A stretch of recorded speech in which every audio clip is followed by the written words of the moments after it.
Hello everyone, and I hope you're all doing very well. So today we're looking at the dangers of compressibility when approaching the sound barrier. So first things first, we recently did a video on Mach and why aircraft have Mach meters in their cockpit. If you haven't watched that, then I thoroughly suggest that. It's actually really useful, really cool bit of information there. And in a short summary, what we found in that video is that Mach is a unit of speed not related to knots or miles per hour or kilometers per hour or feet per minute. It's purely related to the speed of sound. It is the relationship of speed of your aircraft to the speed of sound at that altitude and in those conditions. And why it's not related to knots and miles per hour, etc., is that the speed of sound, as we found out, changes depending on environmental conditions and your altitude. So very roughly, just off the top of my head, this may very well not be accurate, but roughly down on the ground in ISA conditions, it's about 675 knots, something like that.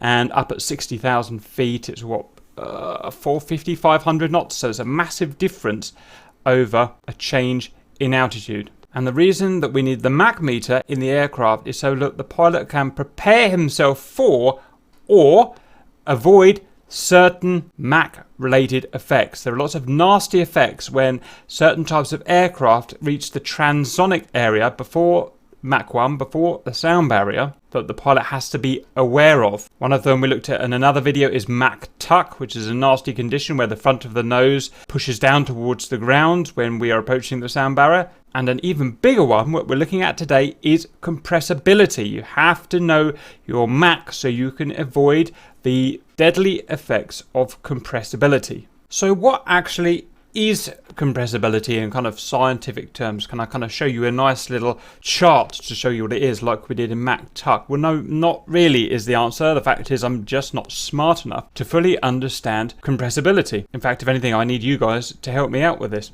But it's based around the idea of the limit of compressibility of a fluid. So air, as we know, is a fluid, and different types of fluids have different levels or thresholds of compressibility. There's only so much you can squeeze air before you can no longer compress it, and it almost becomes almost solid in the way that it interacts with our aircraft. And the idea of this compressibility, I mean, a better word for it would really be incompressibility, because once our aircraft is pushing this air right to its limit of what it can be compressed, it becomes incompressible. And once it becomes incompressible, all sorts of nasty things start to happen. Shock waves appear, massive changes of pressure appear. And as well as that, in different aircraft, compressibility approaching the speed of sound will affect these aircraft in different ways.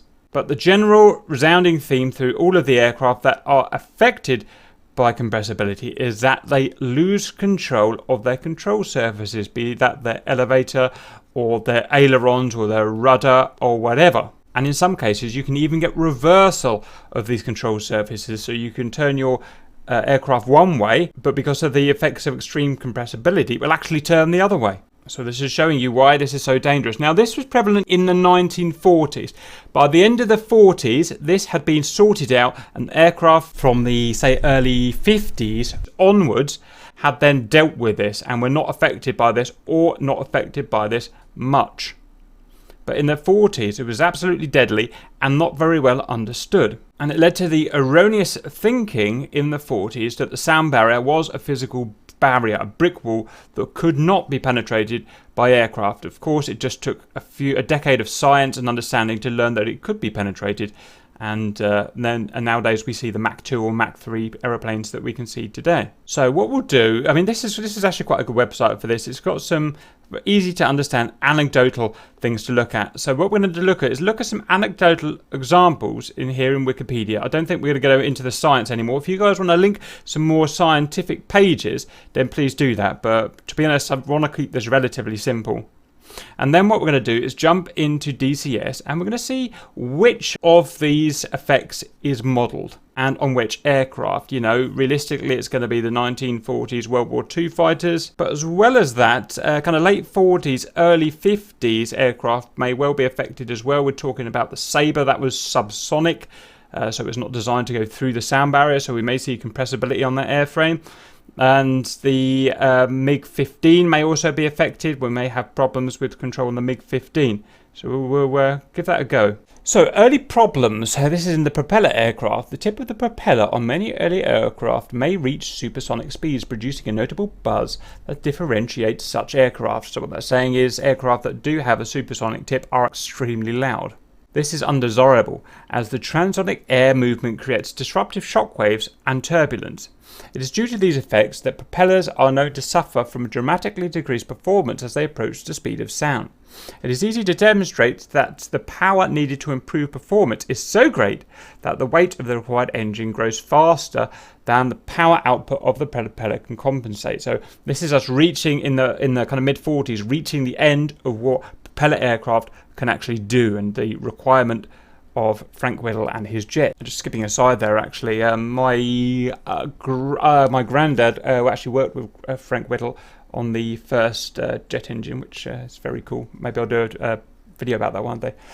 Anyway, this problem was one that led to early research of jet engines, Frank Whittle, blah, blah, blah. Okay, yeah. Nevertheless, propeller aircraft were able to reach the critical Mach number in a dive. Now, we're not going to go to critical Mach number because we've covered that thoroughly in the Mach Tuck video. And the critical Mach number for each airframe is different. What I'll do is I'll link the Mach theory video below and the Mach Tuck video below, and you can go and check those out if you want. Roughly described, though, it's where an aircraft, subsonic aircraft, starts to fail from the effects of supersonic aerofoil airflow, usually on its wings. It could also be on its stabilizers at the back as well. Unfortunately, doing so led to numerous crashes for a variety of reasons. Most infamously, and I didn't know this myself, the Mitsubishi Zero. That's cool. I thought this was a really slow plane, so I didn't realize this would be in this region, but it must be a design feature. Pilots flew at full power into the terrain because the rapidly increasing forces acting on the control surfaces of their aircraft overpowered them. So the compressibility of the air, or the incompressibility of the air, created shockwaves or effects that made the surfaces too hard to move, bearing in mind that they had no hydraulic boosters, I'm presuming. In this case, several attempts to fix it only made the problem worse. Likewise, the flexing caused by the low torsional stiffness of the Supermarine Spitfire's wing caused them, in turn, to counteract aileron control inputs, leading to a condition known as control reversal. So pretty much like I said, that you want to turn left, so you push the stick left, and the plane rolls right at this high speed and at the relevant critical or above the relevant critical Mach number. This was solved in later models with changes to the wing. Worse still, a particularly dangerous interaction of the airflow between the wings and the tail surfaces of the diving, I thought this would be at some point, the Lockheed P-38 Lightnings were renowned for their problems with pre-Mach or pre-Mach 1 compressibility, made pulling out of dives difficult. And I think that's going to be a lot of what we see in DCS today. We're going to go into dives to get, because a lot of these planes obviously can't fly transonic in a straight line. We're going to have to go into a dive, and what we'll see that pulling out becomes really difficult because we physically can't overpower the compressibility on our elevators, or our elevators might be reversed, or things of that nature. However, the problem was later solved by the addition of a dive flap that upset the airflow in these circumstances. So presumably that's a little flap that spoiled the air when the guy was diving, either to slow down the guy to get him away from the critical Mach number, or to simply solve the problem aerodynamically, which is probably more true. Flutter, due to the formation of shock waves on curved surfaces, was another major problem, which led most famously to the breakup of the de Havilland Swallow. I remember reading about that. This was a guy that was trying to push the sound barrier in this aircraft here, and the deficit pilot Jeffrey de Havilland. He got into a transonic oscillation, and at a certain speed he just lost control. I think it was the elevators, wasn't he? A similar problem, and that's 1946. A similar problem is thought to have been the cause of the 1943 crash of the BIB, I don't know that, rocket aircraft in the Soviet Union. It sounds right. Obviously, the understanding of compressibility just wasn't here at that point. Trying to understand this stuff without computer modelling must have been incredibly difficult. All of these effects, although unrelated in most ways, led to the concept of the barrier, making it difficult for an aircraft to exceed the speed of sound. That's kind of the point I was trying to make earlier, that the effects of transonic compressibility is not just one effect that you're going to find on one aircraft. It's a whole plethora of effects, all from different reasons, but all there for the reason that you are travelling transonic and pushing the limits of compressibility in your fluid. Erroneous news reports caused most people to envisage the sound barrier as a physical wall, which supersonic aircraft needed to break with a sharp needle nose on front of the fuselage. I mean, technically that's actually true in a way, but anyway, I don't think we should go into that now. Rocketry and artillery experts' products routinely exceeded Mach 1, but aircraft engineers and aerodynamic engineers during and after World War II discussed Mach 0.7 as a limit dangerous to exceed, which is true, assuming that your aircraft is not designed to exceed it. And we should also note about the historical speed of development at this point. It was only, a couple of years since since the de Havilland, until the sound barrier was broken. I think it was 1948. Chucky Yeager, was it X1 or X31? X1, I think it was. So it was really moving fast. It must have been the absolute golden years of aeronautics. Early claims. I don't know if we'll go through all of this, but let's have a look. We might get some more cool anecdotal stuff. During World War II and immediately thereafter, a number of claims were made about the sound barrier have been broken in a dive. This is a big grey area. The majority of these purported events can be dismissed as instrument errors. The typical IAS airspeed indicator uses pressure differences between two or more points in the aircraft, typically near the nose and at the side of the fuselage, to produce a speed figure. This is, again, an important thing. I'll link this video as well. It's important, if you're going to talk about any speed in an aircraft, to understand the different ways of measuring a speed. And there are 5+ ways of measuring a speed, and all of those ways are completely different. And if you don't understand them, then all of this, to be honest, becomes quite irrelevant. So I'm going to link that video, and it gives a decent description of these speeds. At high speed, various compression effects that led to the sound barrier also caused the ASI to go non-linear and produce inaccurately high or low readings. So it's saying that the IAS was no longer accurate, depending on the specifics of the installation. This effect became known as a Mach jump. Before the introduction of Mach meters, which is the important thing we were talking about in the previous video, accurate measurements of supersonic speed could only be made externally, i.e. from the ground, normally using ground-based instruments. Many claims of supersonic speeds were found to be far below the speed in which they were actually measured in this fashion, so that all makes sense. In 1942, Republic Aviation issued a press release stating that Lieutenant Harold E. Comstock and Roger Dyer had exceeded the speed of sound during a dive test in the P-47 Thunderbolt. It is widely agreed that this was due to inaccuracies of the IAS. In similar tests, the North American P-51 higher performance aircraft demonstrated limits at Mach 0.85, which is still bloody fast, with every flight over Mach 0.84 causing the aircraft to be damaged by vibration. Another effect that's completely separate from the ones we've talked about, but caused for the same reasons, if you like, from the same root cause, same etiology. One of the highest recorded instrumented Mach numbers attained for a propeller aircraft is Mach 0.891 for a Spitfire PR-11, I think that is, flown during, and that's amazing that it was a Spitfire, they're just not fast aircraft, flown during dive tests at Farnborough in 1944. The Spitfire had a photo reconnaissance variant, a photograph, so it's a lightened version, I guess. The Mark 11, that is 11, isn't it? Fitted with an extended rake-type multiple pilot system, was flown by squadron leader Tobin, read a book about him, to this speed corresponding to the corrected true airspeed, TAS. Again, go and watch the video to understand what that is, 606 miles per hour. In the subsequent flights, squadron leader Anthony Martindale achieved 0.92 Mach, which is amazing, but it ended in a forced landing after over-revving of the engine. So in a dive, it typically can over-rev the engine in Spitfire or any warbird.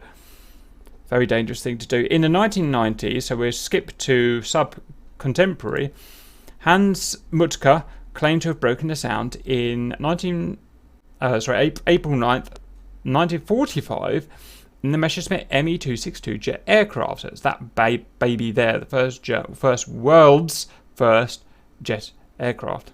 He states that his indicated airspeed pegged itself to that many kilometers an hour, that many miles per hour, Mutka reported not just transonic buffeting, but the resumption of normal control once a certain speed was exceeded, which is typical of the sound barrier once you push through it. This is not always true, but often effects can cease or reduce.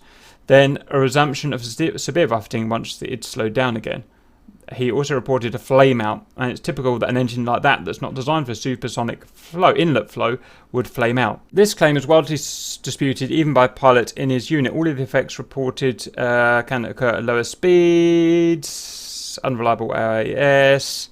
William Messerschmitt found the plane became uncontrollable above Mach 0.6, which is probably true, and Mach 0.9 would nose over. That's almost certainly true. Simply not designed for supersonic. Post-war tests by the area confirmed these results with the modification of the maximum speed using new instruments was found to be Mach 0.84 rather than Mach 0.86. That all sounds realistic, it's just not a supersonic plane. In 1999, McClellan enlisted the help of Wagner, of a guy called Wagner. Maybe it's our Wagner, who knows.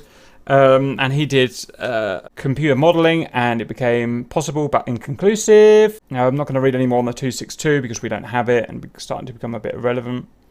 A little bit about the 163. I don't think that was ever supersonic, and if they would have tried, they would almost certainly would have crashed.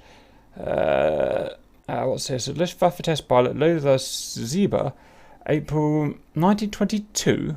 Oh, sorry, March 1945, may have inadvertently become the first man to break the sound barrier. And March 1, 1945, this occurred while he was piloting that. What's that? Some kind of rocket, okay? NASA for the first man vertical takeoff of a rocket in history. In 55 seconds, he travelled to total. Okay, don't care. I'm going on about rockets and V2, so we're getting irrelevant at this point. That's as far as we want to go in terms of anecdotal evidence. So I hope I've given you a brief understanding of these loss of control effects due to fluid compressibility. Now we're going to jump in DCS and see what's modelled and see what we have to do to get out of these effects of compressibility. Okay, we're in DCS. I'm getting quite excited now because I didn't realise how many subsonic aircraft we had. So we can get some really cool results here, hopefully. We're going to try some contemporary aircraft as well, A10 and AV-8B, just because, why not? They're subsonic. They may or may not have compressibility effects. We'll just have to go and see.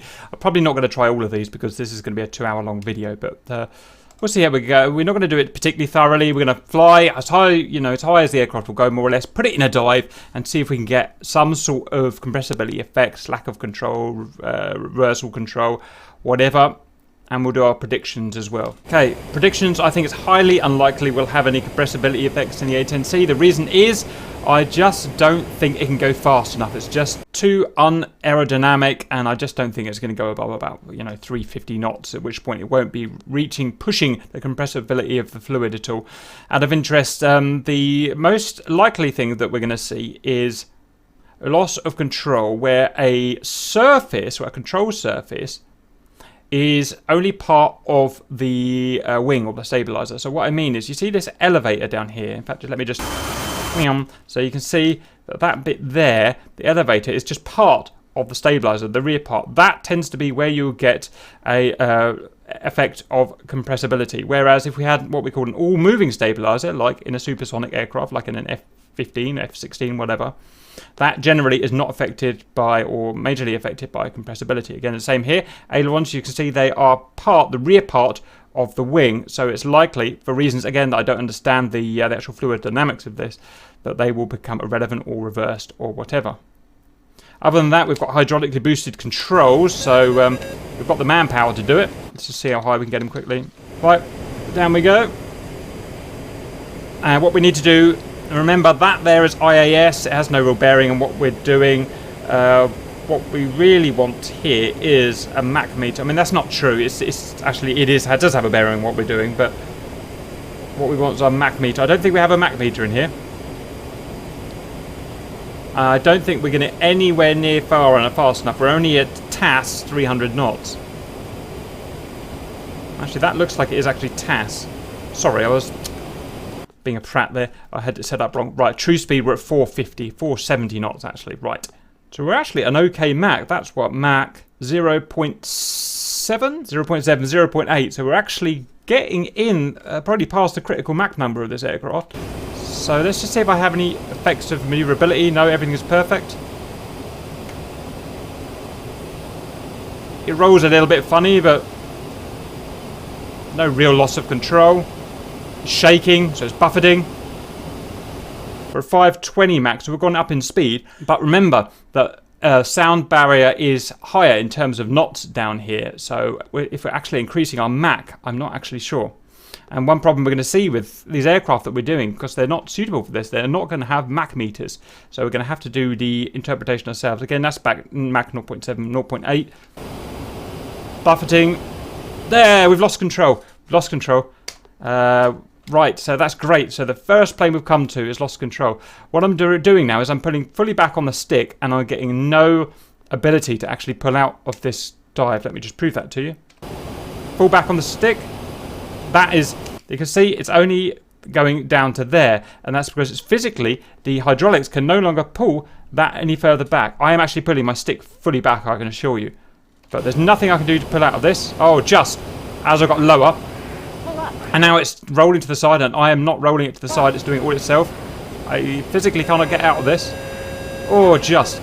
And the reason I started to gain control authority back there was simply because the lower we get, the higher the speed of sound is, therefore our Mach number relatively is lower, and also just doing a little bit of manoeuvring scrubbed off some of our speed, some of our mechanical energy, and got us slower. So we're very lucky to survive that, and that's the perfect first example of complete loss of control. And let me just show slower. You can see now if I pull my stick back, fully back, you can see it now goes fully back. It didn't before. It was locked to that position there.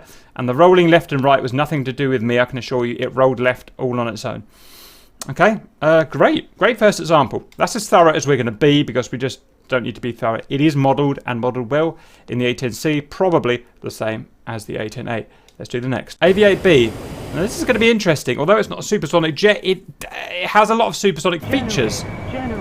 It has relatively swept back wings. That must be, what, 35, 40, 45 degrees maybe. It's got an all-moving stabilizer at the back here, so that is compressibility friendly. So there's a good chance that we will not have compressibility problems. That said, they are, you know, for elevation only. I think they don't roll. Yep, the roll is only done by the ailerons. There's a good chance we could lose aileron control here at a high Mach number. We've got a Mach meter in this. Look, right there, Mach. Beautiful. Full power. Nozzles back. We might even break the sound barrier.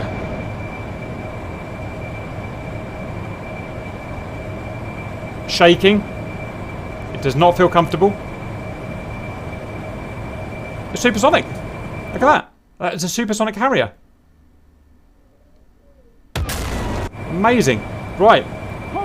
We are now... Well, the annoying thing is we're actually through the sound barrier now. We might not actually have any effects, but let's have a go.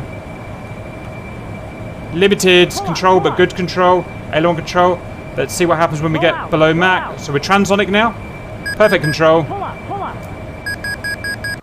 Yeah, so there's no compressibility or limited compressibility effects on the Harrier.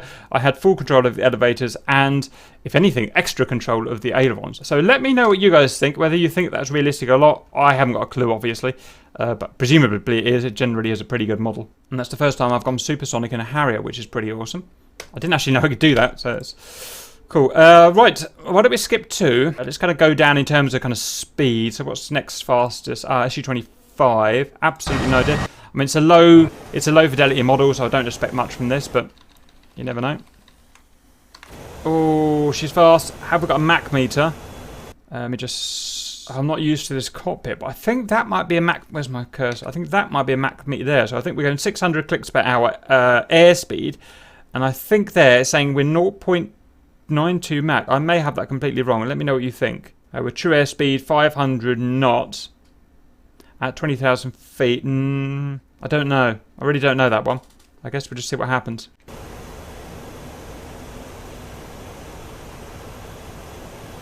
No, it's saying we're that's not a Mach meter because it's it's something else. I don't know what that is. So I guess we're just gonna have to guess by this. So we're not supersonic. Speed of sound here is about at this altitude is about 620, 630. So we're about Mach 0.8 to 0.9. Let's do some controlling and see whether we've got control. We have got full control. Still speeding up. We're about Mach 0.9 now. So we are truly transonic. Must be way past the critical Mach number of this bird. Let's see what she's got. She's got not all moving elevons. I expect those elevons to fail at this point. Let's see. We have failure. I'm full back on the stick. You can see at the bottom right, I'm full back on the stick. Full failure of the elevators, exactly where we guessed they would be. And let's see if we've got any aileron control. We have got aileron control, but no elevator control at all. So, we are going to die. Stop. So brilliant to see that critical Mach number and that fluid compressibility is modelled. We had no, like I said, elevator control. We did have aileron control, interestingly. That's something to do with the wing design. Maybe where they are, they're out quite far. Maybe they're out of the compressibility shock cone or something. Again, I don't really know how that works, but that's a guess. And of course, what I should say, the way I could have got out of this is just to slow down. If I slow down, my closeness to Mach 1 or my Mach number reduces. So all I had to do is put my air brakes, come off the gas, and that plane would have slowed down, and I could have regained control. So that's something for all of you to bear in mind. In fact, I bet a load of you have done this by accident and not understood what the problem is. The problem is you've reached you're past your critical Mach number and you've reached the effects of compressibility. All you've got to do to regain control is pull back on the stick, air brake out if it's possible, and that's it. Or just find any way you can of scrubbing off speed, and full control will return. Okay, that's quite cool. Boom. Oh, we've seen some great examples so far, haven't we? Right, next fastest is Mach 9.92, I believe, in this. So this can go fully transonic. I've just got to say, I should have a Mach meter in this, because Mach was, pretty well understood at this point. There it is, on top left, see Mach number.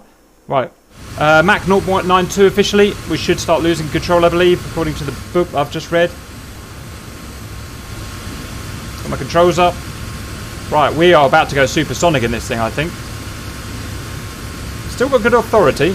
Let's go and have a look at the stabilizer. Is I believe it looks like a single moving element. It's actually, sorry, it looks like a two moving element. It's actually a fully moving element, I believe. It's just in two stages.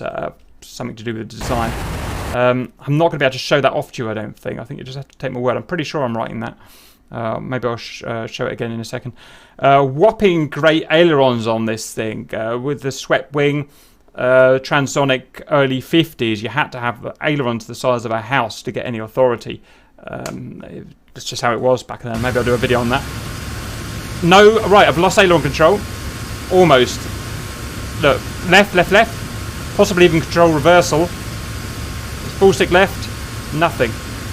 The only thing I can do to get control back on my ailerons is to go slower. Now, interestingly, I've still got elevator control, and I'm pretty sure it's because it's, like I said, that is a full moving unit. It's a two-stage, full moving horizontal stabilizer. So I can still go up and down. I'm just trying to get supersonic. I think that would be quite cool, wouldn't it? Supersonic. And I can still pull out because of my compressibility friendly elevator. Still no control in ailerons, which are not compressibility friendly. Just wiggling, it's going to come back, and it's come back. No, it's not back yet. Still not back. Now it's back. 0.85, I get aileron control. Okay, so another great example. All moving tailplane back here gives us the ability to move around Mach 1 in terms of elevator, but we lose our aileron control because they are not an all-moving piece. They are just, the rear of the wing. However big they are, they're the rear of the wing. Excellent. This is going jolly well, I think. MiG-15. I can't remember. I haven't flown this for a while. It looks like... this is possibly not an all-moving elevator. Let me just give it a go. No, it's not. So, it seems that the MiGs were behind at this point, so I reckon we're going to get full loss of... And the only other problem is look at the size of the ailerons. Horrendously bad ailerons. With this swept wing design, you can see the compensation they're trying to put on with the wing fences there. But due to the nature of a swept back wing and a rear-mounted aileron, we're going to have terrible, even on low-speed conditions, we're going to have very bad roll authority. And I reckon approaching Mach 1, above the critical Mach number, we are going to get... some pretty awful effects in elevator. So this promises to be a death trap. Again, correct me if I'm wrong about any of these surfaces, but I haven't long ago read a book about these. I believe I'm right. And even at this speed, I can feel the roll is terrible. Terrible tiny little ailerons at the end of a swept wing. Never going to work. Right, stop talking, cat. We have a Mach. There is our Mach. It only goes up to 0. No, it goes up to Mach 1. So let's see what happens. Put the controls up. Mach 1.9. God, it's fast. Mach 1. I've fully lost control. I got a tiny bit. That's as far back as I can get the elevator. I can go fully forward elevator, fully back. Very little. I've got a tiny bit of roll. No, I've got control reversal. I've now got full control reversal where I turn right and the thing goes left. What Mach are we at? Let's just pause that there. We're only at Mach 0.9. Control reversal. Let's try. We've still got. So I've got to turn the other way now. Oh no, I can't actually get out of this. So that's it. Beautiful example. So there we had control reversal in the aileron, and we had almost no elevator control, but a tiny bit, but such a small amount. Again, the solution, back on the power, bung on the air brakes, and that would have been the solution to that. Right, great. Can we find one that's not modelled for compressibility now? Next fastest is the L39. No idea what to expect in this. Obviously not a supersonic jet in any way. We've got rear-mounted non-all-moving elevators. We've got lovely control in the aileron because we've got straight wings. We've got lovely straight wings. So let's just see. Have we got a Mach meter? Yes, we have. There's a Mach meter. It's got its critical Mach number there, 0.8, you can see. So let's see what we can get. Put the controls up.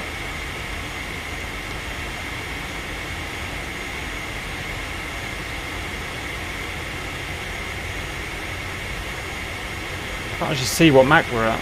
Where is the needle? Oh, we're at Mach 0.8. Oh, look at that. The air brakes have come on themselves. Oh dear. How disappointing. Well, let's see if we can still exceed it.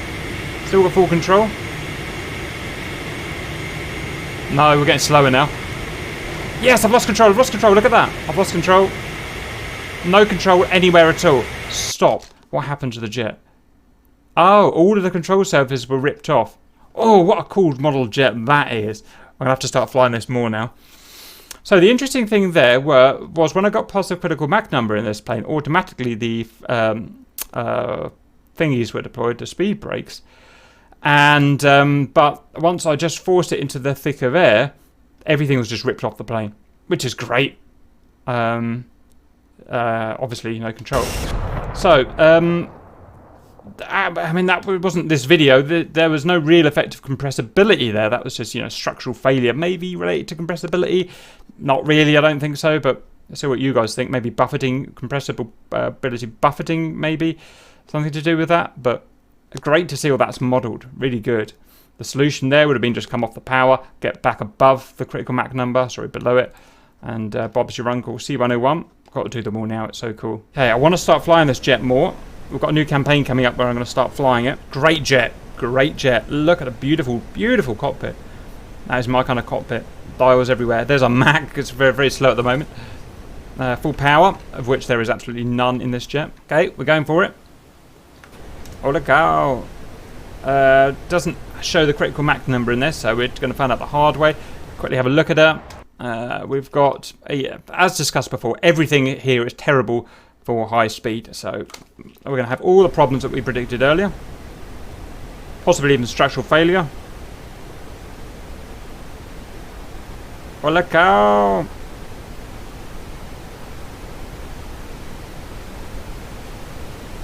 I just felt something there. I don't know. Warnings. Mach 0.8 buffeting. She won't go any faster. Let's see why not.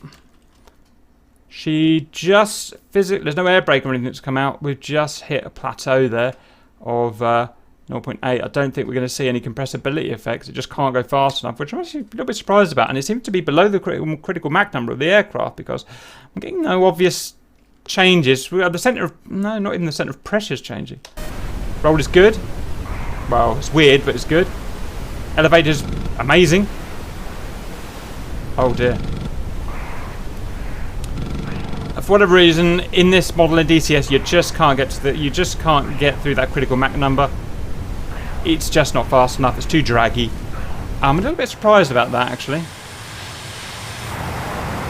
I mean, the wings, although they're straight, they're not that big. Almost like little starfighter wings. Aerofoil is fairly aggressive, I suppose. Never mind, there's not much else I can do to get that any faster, so we'll just... So that's the only one that we haven't seen compressibility effects in one way or another. Okay, next fastest in the dive is what? Probably the curve first. Really fast plane this is, really fast. Just reading a book about it, and the lead up to the K4, and all the the slow modular improvements that they made through the years to get up to this level of aerodynamic and engine superiority. Really interesting plane to read about. Okay, maybe interesting, but it's a bitch to fly. I hate flying this thing. Right, first of all, why am I looking through this guy's head? Go away. Okay, obviously we're not going to have a Mach meter. I'm guessing we're not. Again, it just wasn't a thing back then, was it? What we do have is a pretty shitty IAS at the top left there in clicks per hour, and my true speed down the bottom. Now, I expect to see a really low critical Mach number for this, for all the obvious reasons. So obvious about what we've been talking about, I don't really need to even talk about them. Everything here is not suited for high Mach levels. So I'm just going to do everything I can to optimise our dive here. Does anyone see the altimeter? Because I don't. I think, is that down the bottom there? Oh no, sorry, I've got it down the bottom. Right, that's as fast as we can get. Down we go. Wing over. I wouldn't be surprised if we get structural failure, maybe even before compressibility effect. Oh, it's fast. Oh, it's fast. I told you it was fast. Look at it, it's faster than the jet. Still got control. Buffeting. Lost control. It won't go back. It won't get pulled back. It won't roll. It'll roll right but not left. It won't pull out. That's as much backstick as I can have. I can't have any more backstick. Oh dearie me, this isn't going to end well, is it? Well, everything. What we had buffeting. I'm guessing Mach 0.65, something 0.7. Then we had loss of control at when we went further. We had no elevator pull back, a tiny bit of elevator push forward, limited aileron roll there. It couldn't really roll. And then pushing further than that, we had structural failure of the control surfaces. So that's pretty cool, to be honest. Fun. Now, the difficult thing about these aircraft is we didn't have air brakes in them. So how do you slow that down? I mean, this is why it's so dangerous to get into these big dives in World War II. What do you do to slow down? The best you can do, really, is come off the throttle and hope for the best. Hope that by the time you get down here, you've scrubbed off enough speed so that your actual speed, even if it doesn't increase, the Mach will decrease because the thickness of air is getting thicker and the speed of sound is increasing comparatively. And I guess that's the best you really had. You couldn't do any big pulls or try and put any drag on the airframe because the airframe would just fall apart. Really interesting and scary stuff. Next fastest, what do you think, Dora or P51? I'm going to guess the Dora. Great big Jumo 2000. Oh, I forgot to put my Eagle Eye viewers will note that I forgot to put my MW50 on. MW50 on. This gives us a lot more power. Well, saying that, it doesn't give us a great deal more power up here, actually. So, that said, it probably wouldn't actually have much of an effect. Okay, guys, we're going in. Don't have a Mach meter that I'm aware of, no. And this is one of the things why it was so dangerous to fly these as well. You don't have a Mach meter, you don't have an understanding of Mach, and you don't have a Mach meter. It really is survival of the fittest.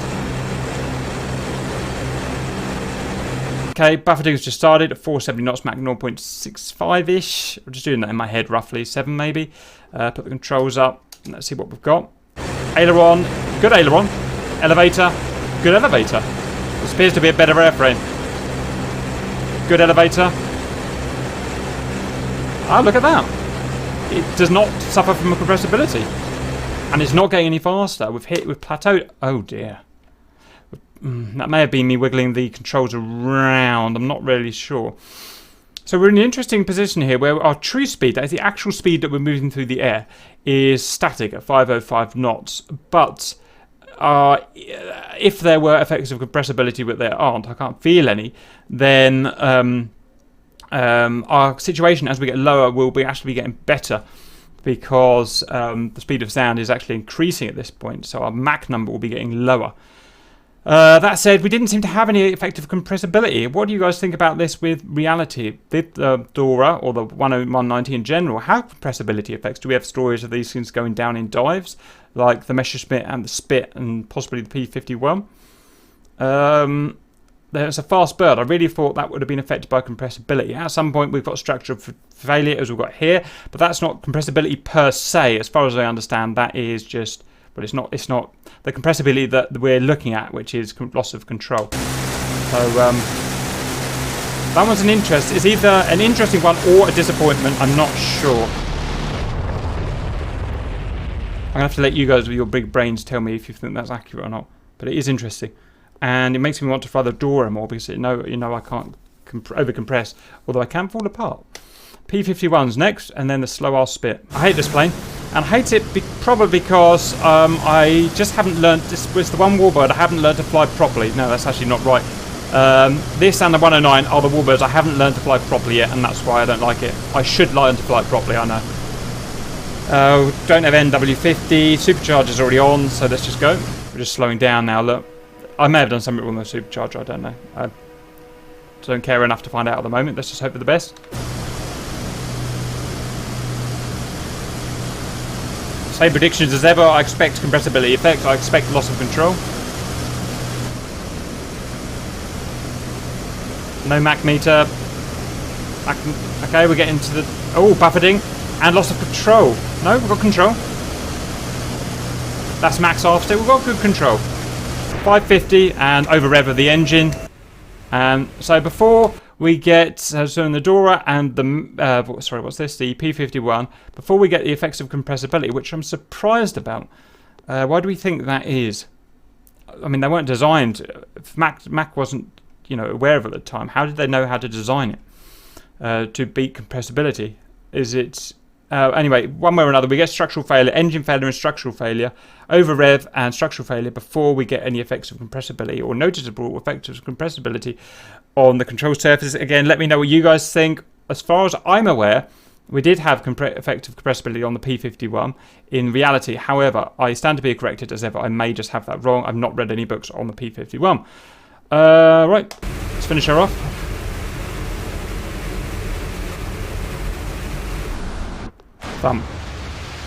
So, you know what? Just don't do a dive in any of these aircrafts. It's just too dangerous. Spit, my baby. Anecdotal evidence suggests that this does have compressibility effects, from what I've heard, what I've read in the books. And she's a lovely plane to fly. She really is. Not an easy plane to fly, but a lovely plane to fly. Well, easy plane to fly that she's very easy to maintain. It's very hard to damage one of these. You can damage it in the dive, putting back on the wings. Too much jerk, rate of change of acceleration, or you can, if you climb too much, you'll starve the engine of oil. Other than that, she's pretty foolproof. Anyway, shall I stop talking and go for a dive?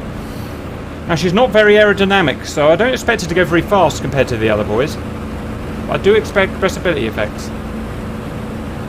I'm going to try not to jerk around too much because I know her wings will fail. I'm just going to be a little bit careful about what I do. Okay. I suspect we've reached the critical Mach number. Buffeting and a little loss of control, but I've still got okay control. Oh dearie me. Oh, and the wing came off.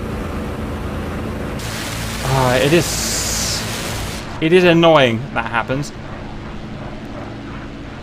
I mean, it wasn't a thorough test there, but I would say that is structural failure before any major effects of compressibility. Yes, there was buffeting and a loss of control, but only to magnitude of about 50%. I could still easily pull out. I could still easily aileron roll. So I'd say something else is going to fail before you've ever got to worry about major effects of compressibility there.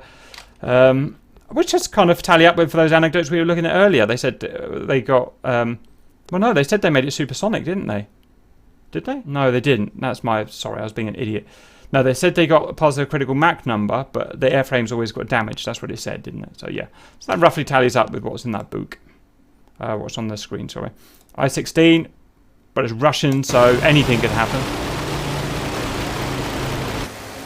Realistically, I just don't expect this is going to be able to go fast enough to do anything. Popping great ailerons.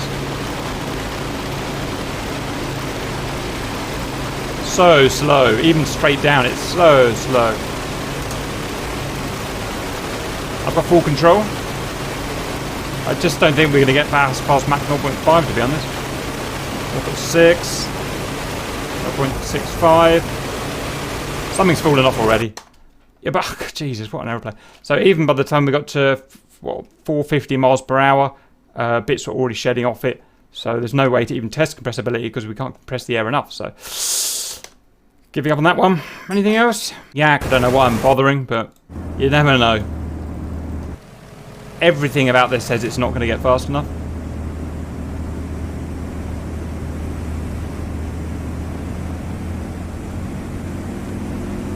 We're going to over-rev the engine. Bang. Full control. We're not even Mach 0.5 yet. No, slowing down now. It can't even get Mach 0.5, so, you know. It's safe, though. You can dive in this aircraft. It's safe to dive in this aircraft. Maybe we'll need to start flying it a bit more. Last one, Christian Eagle. Down we go, boys. If we can get above 250 miles per hour, I'll be amazed. What a lovely view. I'd love to use this for reconnaissance and a mission someday, just for the lovely flight. There's so many ship flights lately, flying stuff I don't want to fly. Hey, look at the speed. It's 350 miles per hour. Something's going to fail on this, I can tell. Buffeting is not really compressibility buffering per se, but it is definitely buffering. Buffeting. No, it's reached its max speed. It actually got faster than the Yak, which is impressive. Let's see if we can kill it. I did a full, I did a snap roll there, and look what happened. What a great way to end, and what a great video that was. I mean, that's just really interesting. Everything, almost everything, reacted as I expected it to react. The Harrier was a bit of a surprise, and a couple of the Warbirds were a bit of a surprise. Right, so you guys, I pass it on to you guys now. I've done the research. You guys analyse what you think was realistic there, what you don't. We'll have a bit of an argument about it. Generally, it's great to see all that stuff modelled, and just, yeah, chuffed to bits with that. Everything worked really well. I hope you enjoyed that, and I'll see you later.